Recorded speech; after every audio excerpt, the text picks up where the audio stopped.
د قرآن کریم د ترجمې شلم درس سورة البقره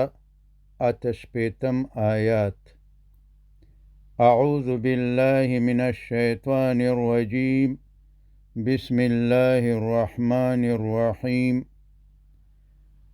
مخکې درس کې مو وویل چې بني اسرائیلو کې قتل وشو خو قاتل معلوم نه و. نږدې و چې دوه قومونه سره په خپلو کې په جګړه شي، خو یو هوښیار سړي وویلې چې د الله پیغمبر په مونږ کې موجود دی،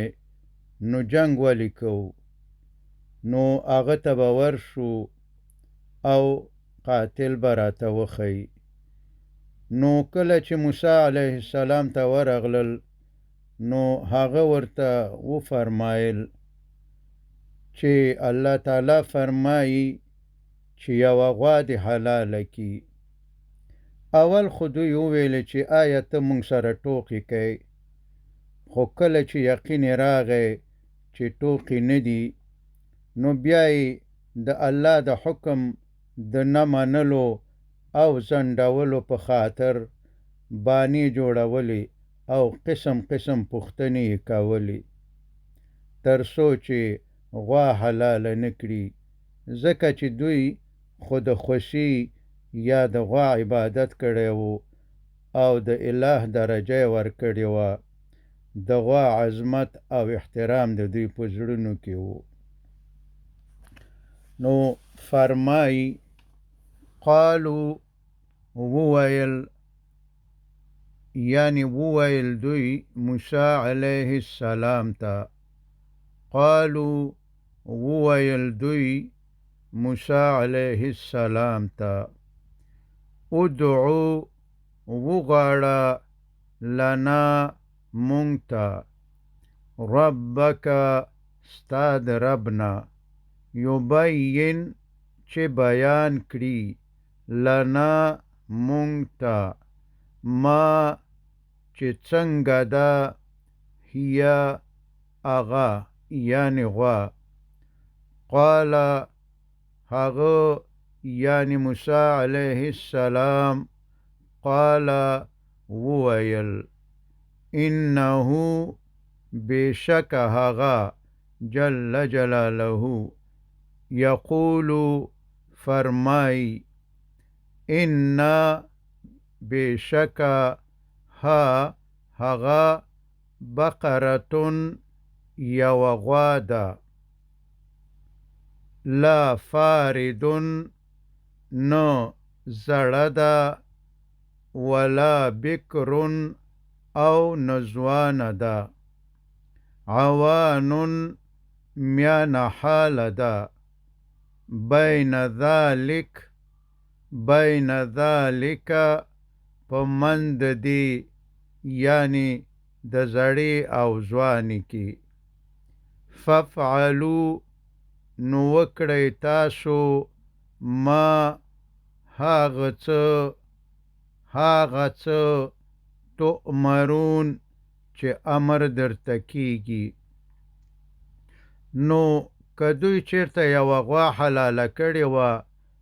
نو خبره خلاصه وه، خو دوی پوښتنې شروع کړي او ځانونو ته یې په خپله سخته کړه. قالو نو بیا دوی د موسی علیه السلام نه پوښتنه وکړه. قالو نو وویل دوی یعنی بني اسرائیلو موسی علیه السلام ته وویل، ادعو ته وغواړه لنا مونږ ته، ربک ستا د ربنا، یبین چې بیان کړي، لنا مونږ ته، ما چې څنګه دی، ما څنګه دی، لونها رنگ د هغې یعنی د هغې غوا، قال هغه یعنی موسی علیه السلام، قال وویل، انه بشک هغه جل جلاله یقول فرمای انها بشک هغه بقرتن یو غوا ده صفراء زیړه فاقع تک زیړ دی لونها رنگ د هغې تسر خوشالوي یعنی خوشالوي زړونه الناظرین د لیدونکو قالو بیا دوی وویل یعنی بیا یې پوښتنه وکړه د دریم وار دپاره قالو دوی وویل موسی علیه السلام ته ادعو ته وغواړه لنا مونږ ته ربک ستا د رب نه یبین چې بیان کړي لنا مونږ ته ما چې څنګه ده هیا اغا یعنی غوا انا بشکا البقره یعنی چې دی غوا تشابه شبهه اچولی علینا په مونږ انا بشکا البقره چې دی غوا تشابه شبهه اچولی علینا په مونږ یعنی مونږ خو دی غوا په شک کې اچولی یو و انا او بشک مونږ ان که شاء وغواړي الله تعالی لمهتدون خامخا لار موندونکي یو ان شاء الله که وغواړي الله تعالی لا خامخا مهتدون لار موندونکي یو قال وویل موسی علیه السلام بني اسرائیل ته انه بشک هغه جل جلاله یقول فرمای انها بشک هغه بقرتن یو غوا ده لا ذلول نمحنت کون کې ده تثیرو چې قلبه کوي الارض زمکا ولا او نه تسقي وبکوي الحرث فصل یعنی په آټ سره مسلمتن روغه ده لا شیته نشت داغ یعنی د زیړ رنگ څخه پرته د بل رنگ ټکی پکې نشته تکه زیړه ده فیها په هغې غوا کې قالو دوی وویل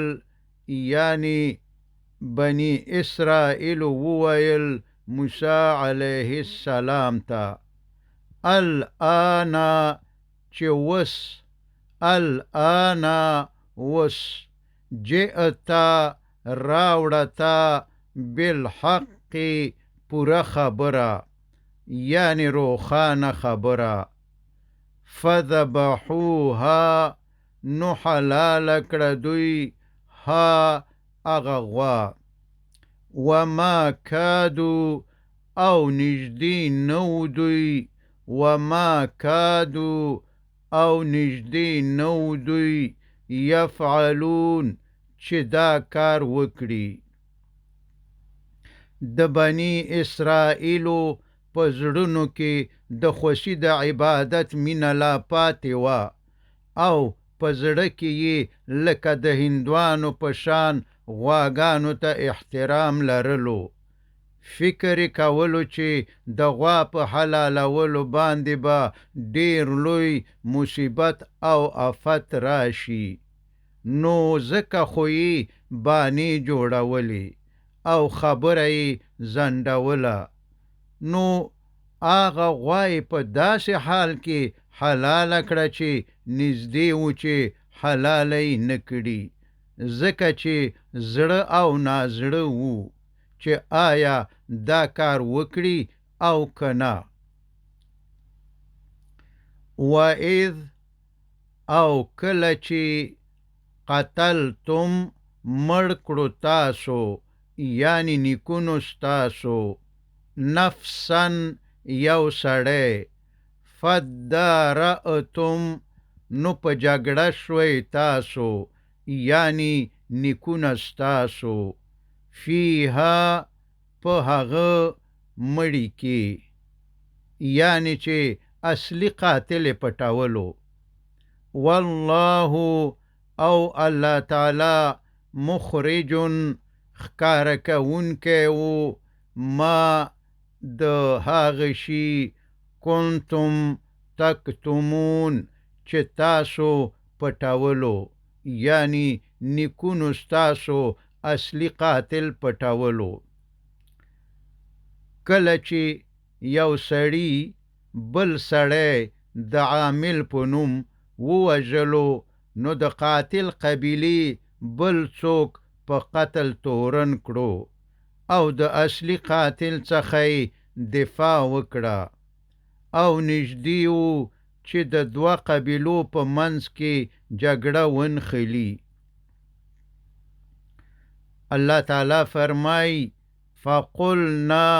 نو وویل مونږ اضربوه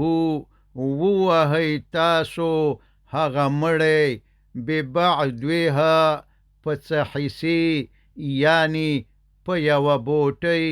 د هغې حلالې شوې غوا. نو کله چې د غوښې بوټۍ پې ووهله، مړی را ژوندی شو او قاتل یې وښودلو. کذالک همدارنګه